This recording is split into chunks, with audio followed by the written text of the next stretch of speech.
The troops of Germany's Army Group Center were more than a week into a fresh offensive to capture Moscow on July 14th, when they approached the historic battlefield of Borodino, where the Russians delayed Napoleon's advance on Moscow in 1812. Dug in on the battlefield were the forward elements of a fresh division from the Soviet Union's Far East military district that had been rushed to Moscow to thwart the German drive on the Soviet capital. The burly men, outfitted in fur caps, greatcoats, and fur boots, belonged to Colonel Viktor Polosukhin's 32nd Siberian Rifle Division, which had arrived from Vladivostok by rail and reached the old battlefield several days earlier. As soon as they arrived, they entrenched and constructed emplacements for their artillery. Stalin had reinforced the division's 3 rifle regiments, the 17th, 113th, and 322nd, with 2 armored brigades equipped with T-34 and KV-1 tanks. Approaching their position were elements of General Erich Hübner's Panzer Group 4. Hübner had tasked Lieutenant General Friedrich Kirchner, commander of the 10th Panzer Division, with the destruction of the troops in and around Borodino. Kirchner assigned some of his best units for the hard fighting that lay ahead. The tactical plan called for Colonel Bruno Witter von Hauenschild to lead his infantry brigade and the SS Reich Motorized Infantry Division in a frontal assault, while the 7th Panzer Regiment moved to outflank the Siberians. The attacking armor and infantry were supported by Stuka dive bombers, 88 mm flak guns, and Nebelwerfer rocket launchers. As the battle unfolded, T-34 medium tanks counterattacked in mass formations. The Germans put their powerful 80 mm flak guns to work as tank busters. Soviet artillery units and mortar batteries blasted the German grenadiers as they fought their way forward through minefields and barbed wire. The slugfest at Borodino lasted for nearly a week before threats from the flanks forced the Soviets to retreat. The 32nd Rifle Division was mauled by the Germans, although it inflicted grievous losses on the attacking German units. For example, the 3rd Infantry Regiment of the SS Reich Motorized Infantry Division suffered such heavy losses that it had to be disbanded and its survivors distributed to other regiments in the division. Nevertheless, the Germans pushed on to the next Soviet line of defense, the Mozhaisk Line. Stalin believed that the 17th Rifle Regiment in particular had fought with great valor, and he therefore awarded it the Order of the Red Banner. On June 22, 1941, the Germans had invaded the Soviet Union in a surprise attack involving 3.6 million German and other Axis troops, organized into 153 divisions. Hitler and his generals had organized the attacking troops into 3 army groups for the invasion, which was codenamed Operation Barbarossa. Field Marshal Wilhelm von Lieb's Army Group North was ordered to push toward Leningrad. Field Marshal Fedor von Bock's Army Group Center was tasked with capturing Moscow, and Field Marshal Gerd von Rundstedt's Army Group South was sent into the Ukraine to secure the Donetsk Basin.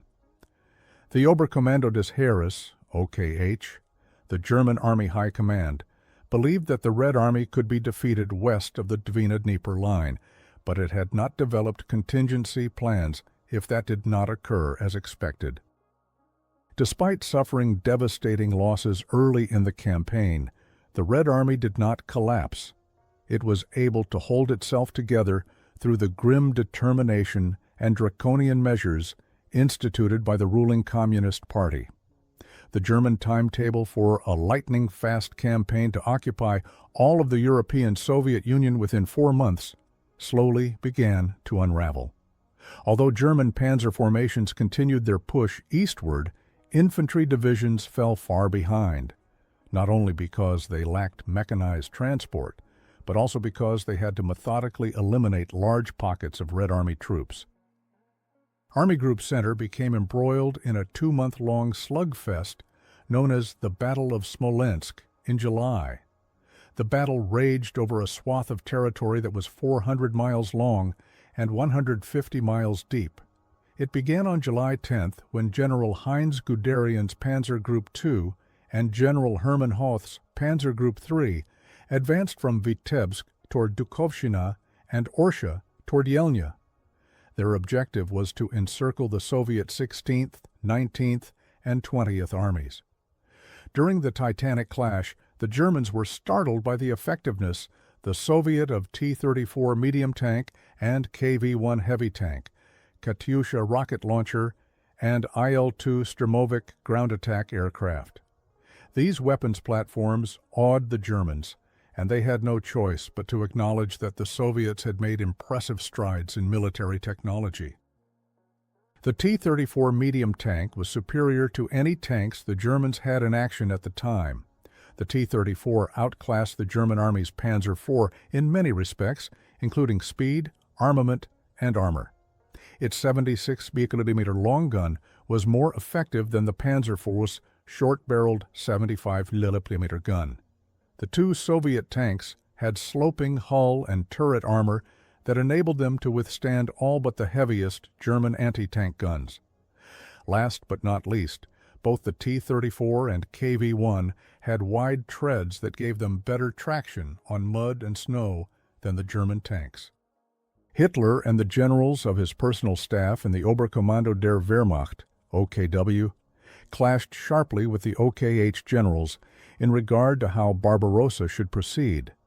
The two highest-ranking generals of the OKH were Field Marshal Walter von Brauchitsch, Commander-in-Chief of the Army, and General Franz Halder, Chief of OKH General Staff. They led a faction that believed that the capture of Moscow would destroy the Red Army's morale and quickly win the war. They were supported in this belief by Field Marshal Fedor von Bock, the commander of Army Group Center, and his hard-charging panzer generals Guderian and Hoth. As for Hitler, he had long favored the destruction of the Soviet field armies over capture of key objectives such as Moscow. Thus, Barbarossa had been a compromise of sorts between the opposing viewpoints. But after nearly 2 months of hard fighting in which Army Group North and Army Group South had encountered difficulties, Hitler, for all intents and purposes, postponed the drive on Moscow by Army Group Center to reinforce the other two army groups. He ordered Hoth's panzers to reinforce Army Group North and Guderian's panzers to reinforce Army Group South. Valuable time was lost while Guderian assisted in the destruction of the General Mikhail Kirponos's southwestern front in the month-long Battle of Kiev that began in late August. In early September, while the Battle of Kiev was still raging, Hitler believed that success on the northern and southern flanks had made a concerted push in the center imperative to bring about the total collapse of the Soviet resistance. Furthermore, he wanted to secure the economic resources of the Ukraine and shore up the flanks of Army Group Center. Führer Directive 35, which was issued September 6th, set forth that the successes on Barbarossa's flanks had made it possible to resume the advance in the center against Marshal Semyon Timoshenko's Western Front. Timoshenko's front must be destroyed decisively before the onset of winter, the directive stated. With this in mind, von Bock and his staff developed a plan for the final push on Moscow, codenamed Operation Typhoon.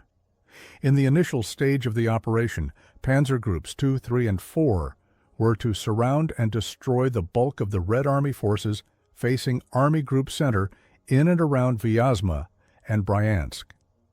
Next, the Panzer Groups would swing north and south of Moscow and link up at Noginsk, 20 miles east of the Soviet capital.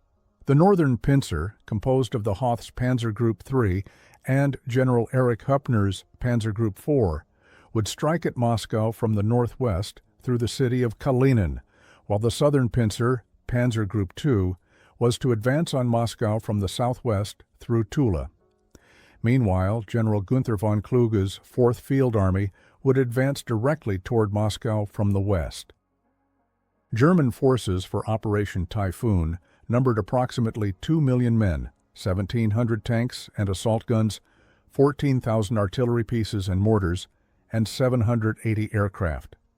Despite seemingly large numbers overall, German units began showing signs of fatigue. Attrition of men and material exceeded expectations, and replacements did not keep pace with casualties. This situation was especially serious in motorized formations, where loss of tanks and tracked and wheeled transport seriously affected the combat efficiency of the panzer divisions. Despite the attrition, morale was high, and German troops were confident of victory. "The last decisive battle of this year will deliver a destructive blow to the enemy," exhorted Hitler. "We will remove the threat to the German Reich and all of Europe, which has existed since the time of the Huns and the Mongols, of an invasion of the continent." Deployed east of Smolensk, Army Group Center was opposed by Lieutenant General Ivan Konev's Western Front, Marshal Semyon Budyonny's Reserve Front, and Lieutenant General Andrei Yeremenko's Bryansk Front. The armies that made up the three Soviet fronts were exhausted from the sustained heavy fighting. Their effective strength at the time was 12 at 50 men, 1,000 tanks, and 7,600 artillery guns. The Russians used rivers as defensive positions, especially the Desna River, in the area of operation of the Bryansk Front. However, Soviet defenses lacked deployment in depth, continuous defensive lines, and sufficient anti-tank artillery.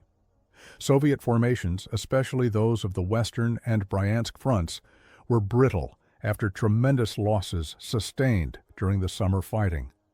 To assist the hard-pressed fronts facing Army Group Center, Stavka concentrated reserves and equipment on the most threatened directions, particularly along the two highways leading to Moscow from the west.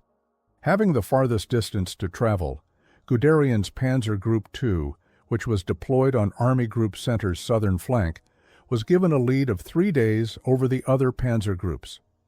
Guderian had some of the best units in the German army. He had at his disposal 5 panzer divisions, 4 motorized infantry divisions, and the Grossdeutschland Motorized Infantry Regiment. Despite attrition, he still had 300 tanks. Guderian's panzer units began their advance on September 30th against Yeremenko's Bryansk Front.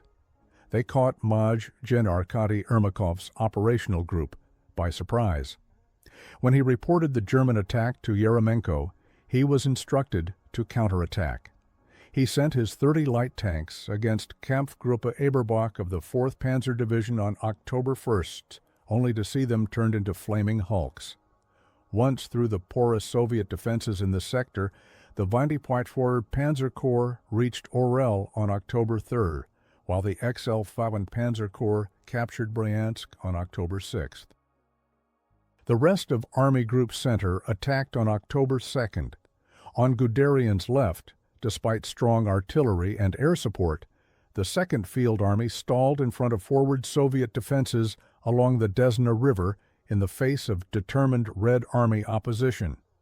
Despite this, the 4th Field Army and Panzer Group 4 conducted a successful crossing of the Desna River and penetrated Soviet defensive positions up to 20 miles in several locations. In a similar manner, the 9th Field Army and Panzer Group 3, which were positioned on the left flank of Army Group Center, achieved substantial success and reached the Dnieper River on October 3rd. Stavka's orders to the Bryansk front to form a new defensive line came too late to save it from destruction. The capture of Bryansk by the XL-5th Panzer Corps trapped 3 armies of the Bryansk front in 2 pockets. The 50th Army became trapped in the Bryansk pocket north of the city, and the 3rd and 13th Armies were surrounded in the Trubchevsk pocket south of the city. Soviet fighters guard the skies above Moscow. German airstrikes against the city began on July 22nd and continued for 4 months.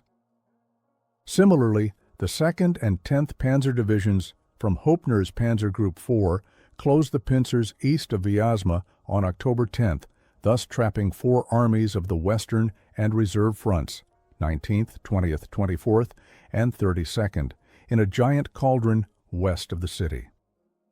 The outer encirclement rings initially were composed of German mobile formations that lacked the manpower to seal off all avenues of escape.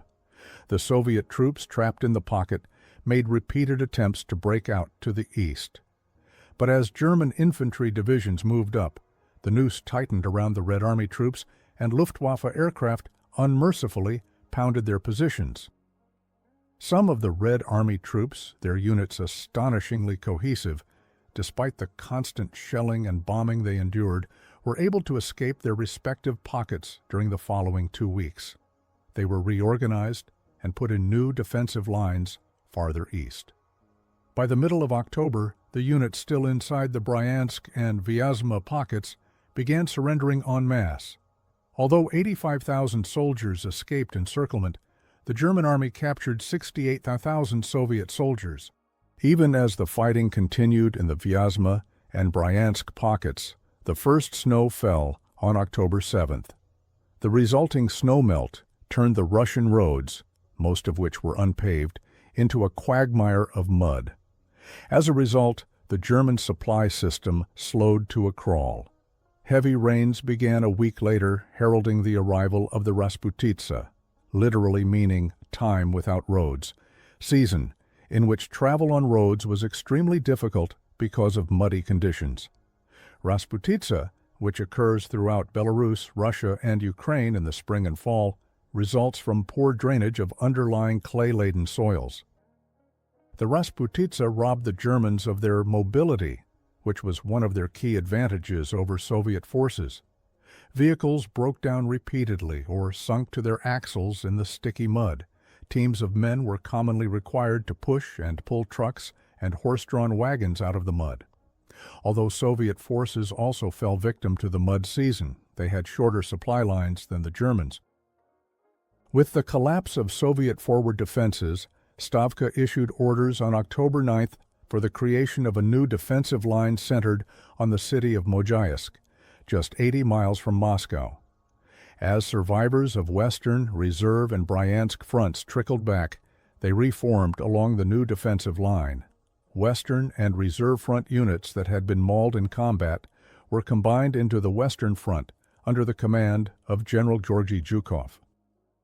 The Mozhaisk defensive line stretched for 180 miles in a shallow curve from the Ivankovo Reservoir on the Volga River north of Moscow to the city of Kaluga in the south.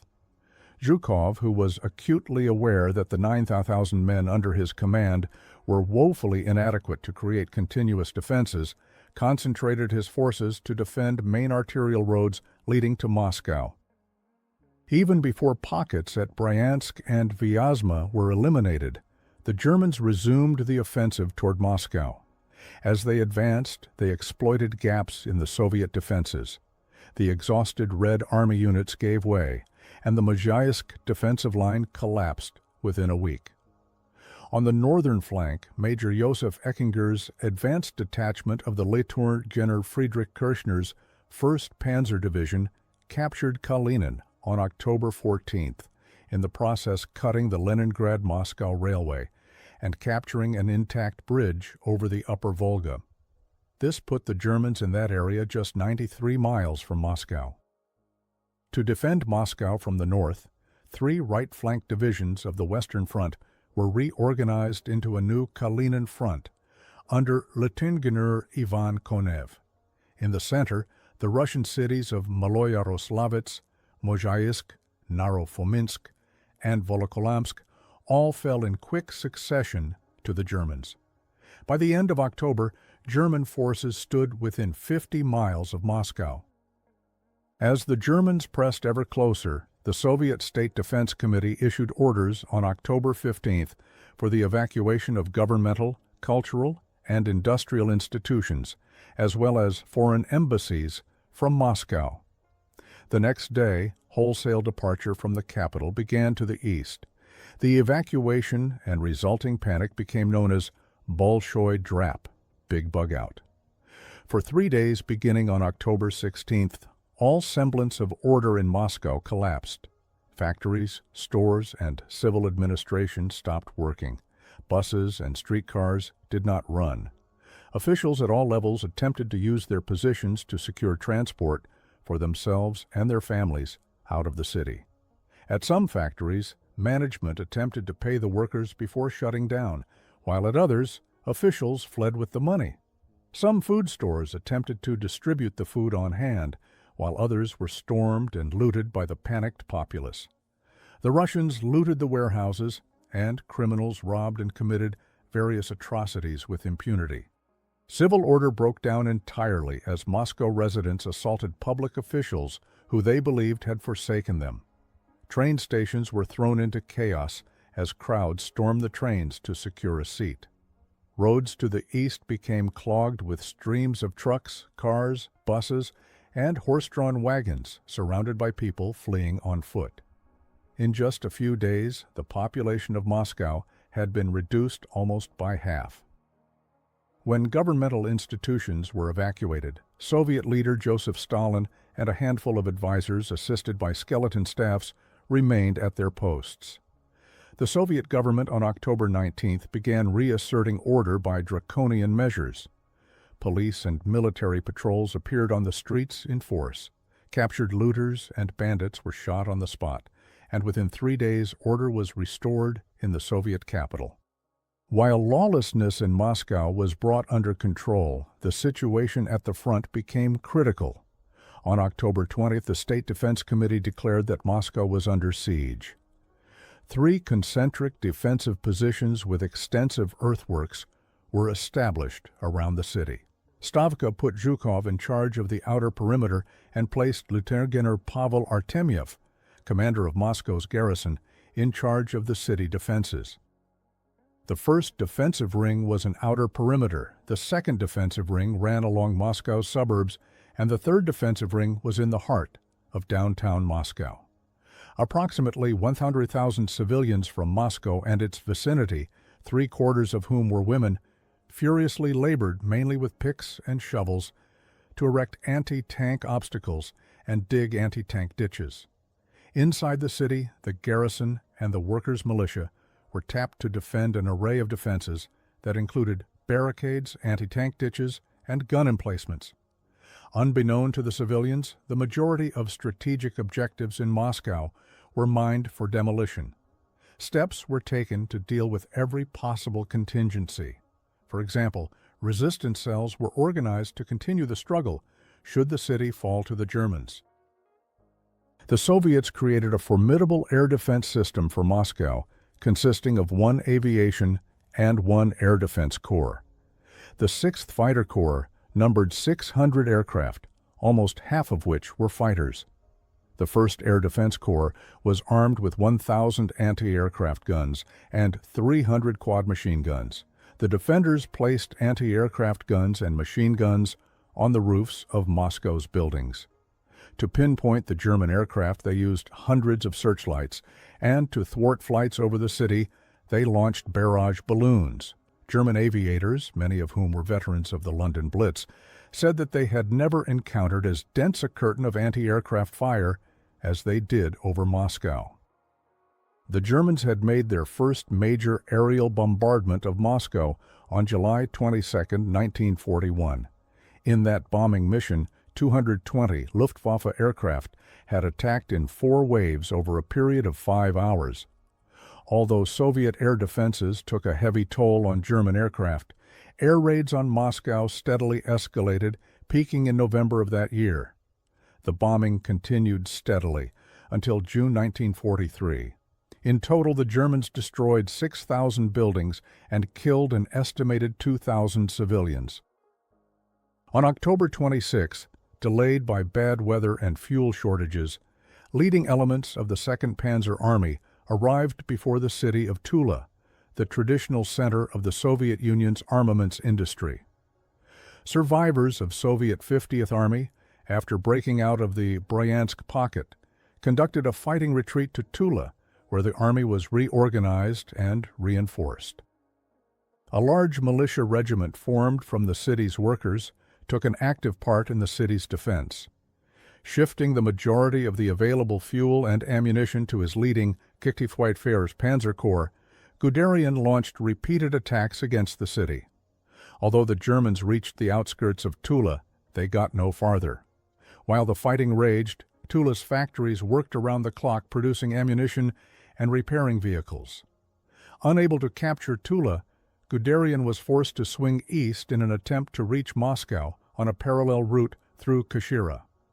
By this time, the German advance had ground to a halt as a result of exhaustion and heavy attrition.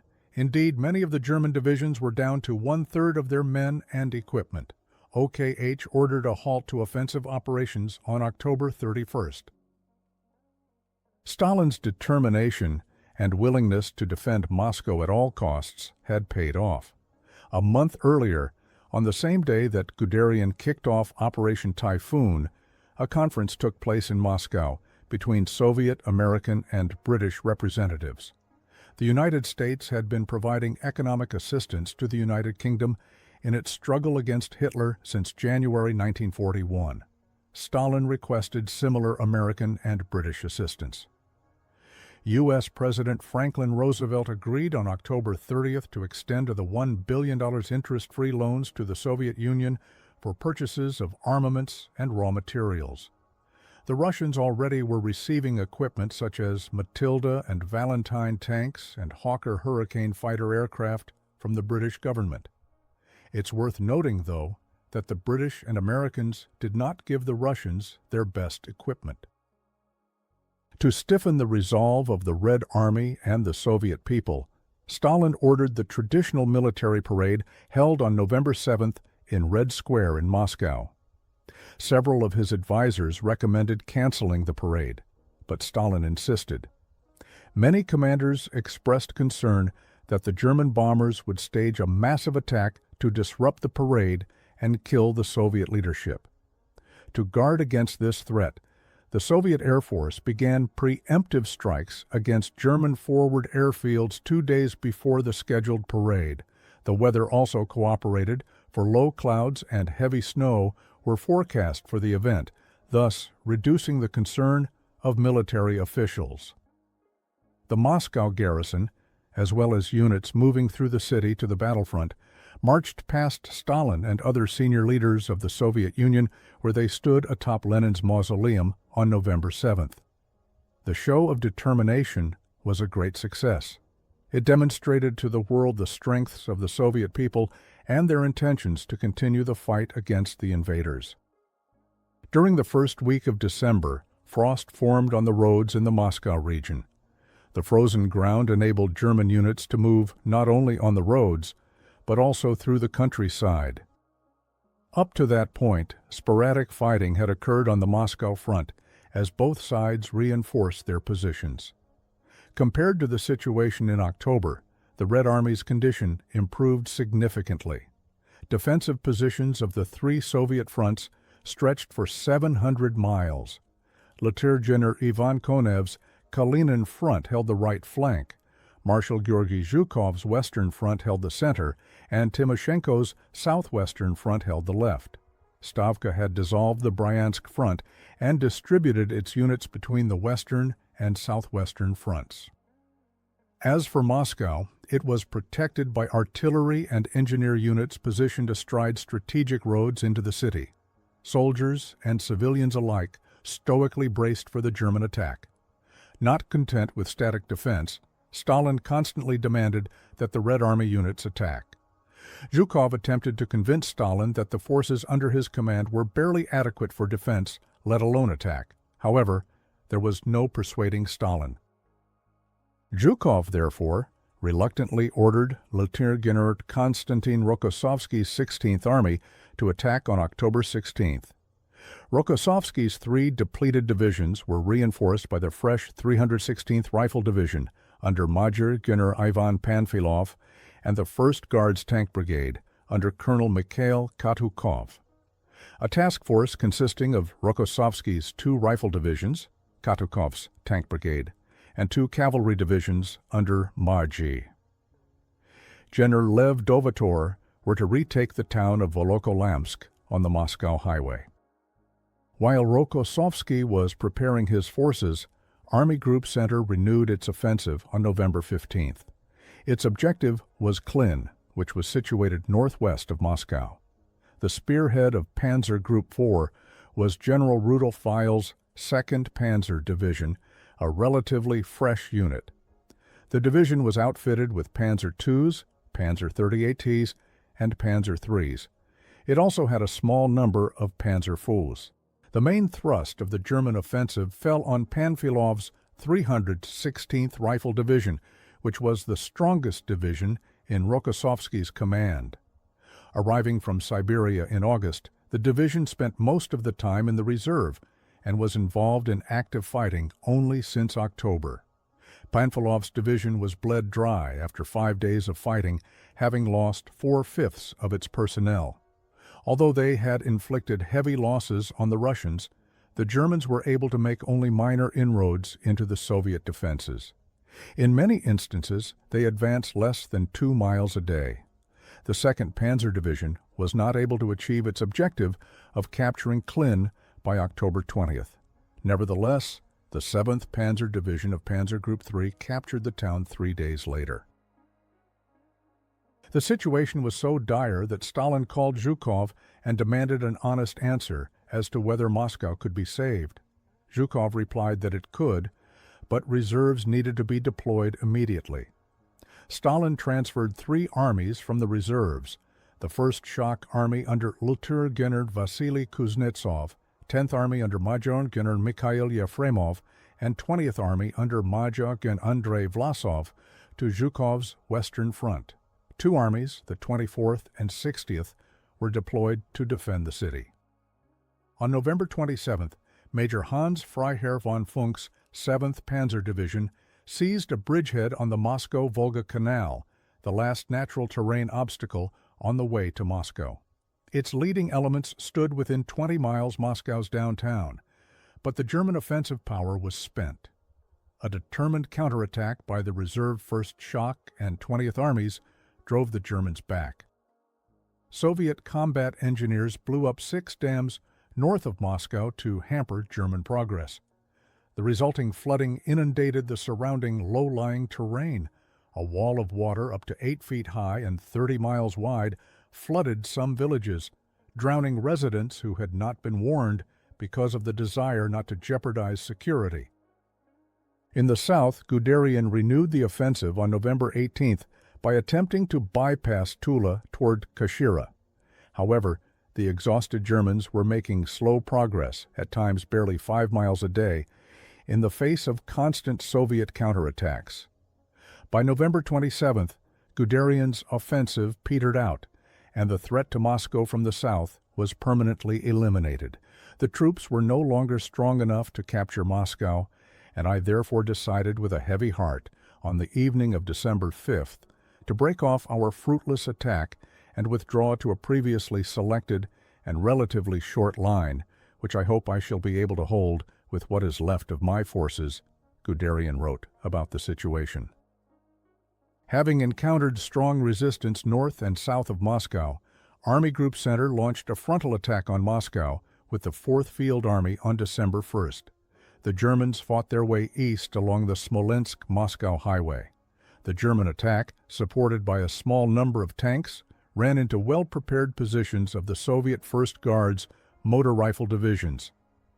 Counterattacked in the flanks and unable to break through frontally, the German offensive stalled. On December 2nd the 1st, Shock and 20th Armies began steadily pushing back the Germans. The 20th Army in particular achieved such success at the village of Krasnaya Polyana. Its commander, Lieutenant General Andrei Vlasov, became known as the savior of Moscow among the Russian troops. At the tip of the German advance was the 638th Infantry Regiment, a unit composed of French volunteers and Russian emigrants. Unlike the Frenchmen led by Napoleon during his invasion in 1812, the men of the Legion of French Volunteers Against Bolshevism did not reach Moscow, coming only within 20 miles of the Kremlin. Lacking proper winter clothing, German troops suffered severely as the temperatures plummeted. Since German war planners had intended to defeat the Soviet Union by wintertime, the Wehrmacht had only manufactured enough winter clothing to supply those divisions that were to remain in Russia on occupation duty. In some German units, the losses from sickness and frostbite exceeded those from combat. To further exacerbate the plight of German frontline soldiers, The delivery of warm clothing was pilfered by the rear echelon troops, and only a small amount reached the front lines. To make up the shortfall, German soldiers turned to looting warm clothing from the Russian population. Freezing German soldiers near the front lines expelled Russian civilians from their homes. Taking advantage of the German vulnerability, the Soviets parachuted saboteurs and commandos behind enemy lines with orders to burn homes and barns that the Germans used for shelter from the freezing temperatures. Their efforts frequently doomed their own citizens to a cold death as well. There were instances when local residents, in an effort to protect their homes, would capture the arsonists and turn them over to the Germans. The Soviet High Command ordered a massive counteroffensive in early December in an effort to relieve pressure on Moscow. Although German intelligence knew of the Red Army reserves staging to the east of Moscow, the strength of the Soviet attack shocked the Germans. As early as September, Stavka had been steadily shifting the bulk of its divisions from the Far East Military District to the Moscow theater. Red Army divisions from Siberia, fully mobilized and held in readiness since June, formed the majority of Soviet strategic reserves. The front-inu forces of the Kalinin, Western, and Southwestern fronts, combined with 58 divisions of the strategic reserves, numbered 1.1 million men, slightly more than the Germans facing them. The units of the Kalinin front switched to the offensive on December 5th. They were followed the next day by units of the Western and Southwestern fronts. At the start of the counterattack, the majority of fresh reserve divisions were distributed among the armies of the Western Front. This meant that the Kalinin and Southwestern fronts had to carry on under strength and exhausted during the December fighting. After several days of heavy positional fighting, Soviet forces began to penetrate German positions up to 10 miles in some places. Quickly committing reserves to exploit even the minor breakthroughs, the Red Army maintained pressure against both the flanks and rear of those German units still defending their positions. 2 cavalry corps and 1 mounted mechanized group were sent to exploit the gaps and conduct raids behind German lines. Faced with a slowly crumbling front line, the Germans slowly began to fall back to avoid encirclement. Faced with alarming reports, on December 8th, Hitler reluctantly signed Directive No. 39, ordering the Wehrmacht to go on the defensive along the whole front. In some places, German commanders pulled back to eliminate bulges in the front line. The shortening of lines occasionally resulted in the creation of reserves. On December 14th, Halder and Gunther von Kluge, the commander of the 4th Field Army, gave permission for a limited withdrawal west of the Oka River without first seeking Hitler's approval. When Hitler learned of this, he was irate. He rescinded the order 6 days later, reminding his generals that they were to defend every inch of hard-won ground. Enraged with the failure of Operation Typhoon, Hitler needed scapegoats and began a wholesale dismissal of senior commanders. On December 19th, Hitler dismissed von Brauchitsch for health reasons and assumed the supreme command himself. Brauchitsch, whose health actually was declining since he had suffered a heart attack in November, was removed to the officer reserve, where he remained inactive for the duration of the war. By the end of December, dozens of generals were relieved of duty. One of these officers was Guderian, who languished in the officer reserve until 1943. For retreating without orders, General Erich Hübner, commander of Panzer Group 4, was cashiered in January 1942. The retreating Germans fought fiercely, and the Red Army had to fight its way through the German defenses.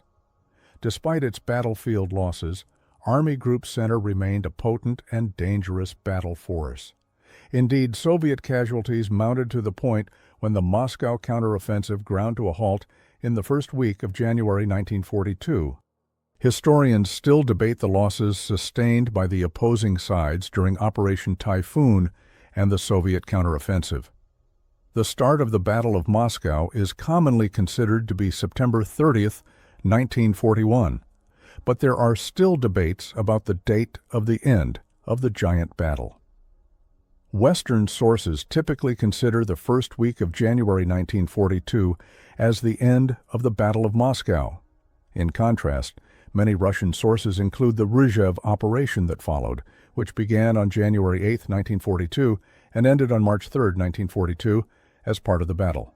Soviet casualties numbered 658279 for the defensive phase and an additional 370955 until the end of the counteroffensive on January 7, 1942. In addition, the Soviets lost 4,000 tanks and 1,000 aircraft. During the same period, German casualties amounted to 46,000 men, as well as 600 tanks and 800 aircraft. By the end of the Soviet counteroffensive, the Red Army had advanced up to 150 miles in some places. The whole of the Moscow and Tula regions, as well as large parts of Kalinin and the Smolensk regions, were cleared of Germans, and the threat to the capital was permanently eliminated. But the Red Army was not able to defeat Army Group Center. If it had been able to do so, the war on the Eastern Front might have ended in 1942. Believing they had captured the strategic initiative, the Soviet leadership launched several ill-prepared offensives in the first half of 1942. Although suffering tremendous losses that year, the Soviet Union was by that time fully engaged in the war of attrition, a contest that Germany could not possibly win.